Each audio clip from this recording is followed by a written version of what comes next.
কি হয়েছে আজকে তো অলরেডি আমি ওয়ার্ড অফিসে বসেছিলাম, তারপরে দেখছি কলেজের স্টুডেন্টগুলো দৌড়াদৌড়ি করছে, প্রচুর দৌড়াদৌড়ি করছে। এখানে সঙ্গে সঙ্গে আসলাম, পুলিশকে খবর দেওয়া হলো, পুলিশ প্রশাসন এখানে বেলগড়িয়া থানা প্রচুর পুলিশ এসছে এখানে।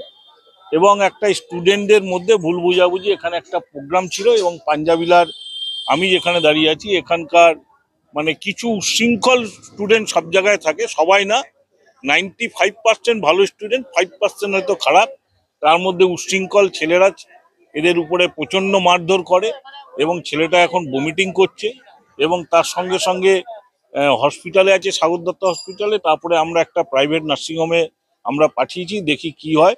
কিন্তু প্রশ্ন হলো এই জায়গাটা আমরা ম্যানেজমেন্টকে আজকে বলে এসেছি, প্রিন্সিপাল ম্যাডাম ছিল, যে আপনারা এই অঞ্চলের স্টুডেন্টরা যখন বেরিয়ে বাইরে কিছু মানে আমরা যেটা দেখতে মানে খুব বাজে লাগে সেই জিনিসগুলো আমরা দেখছি, আপনারা এখানে ইমিডিয়েট যতগুলো পারেন ক্যামেরা লাগান এবং ক্যামেরা লাগিয়ে আপনারা এই জিনিসটা বন্ধ করুন। কারা কারা কোন স্টুডেন্টরা দায়ী, একটা তো ভালো প্রতিষ্ঠান বা একটা শিক্ষামূলক প্রতিষ্ঠান বদনাম হতে পারে না। তার জন্য আপনাদের যা যা করার স্টেপ নেওয়ার নিন।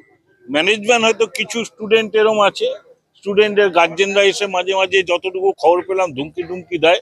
আমরা বললাম যে আপনাদের পাশে আমরা আছি, আপনারা একদম কড়াকড়িভাবে স্টেপ নিন।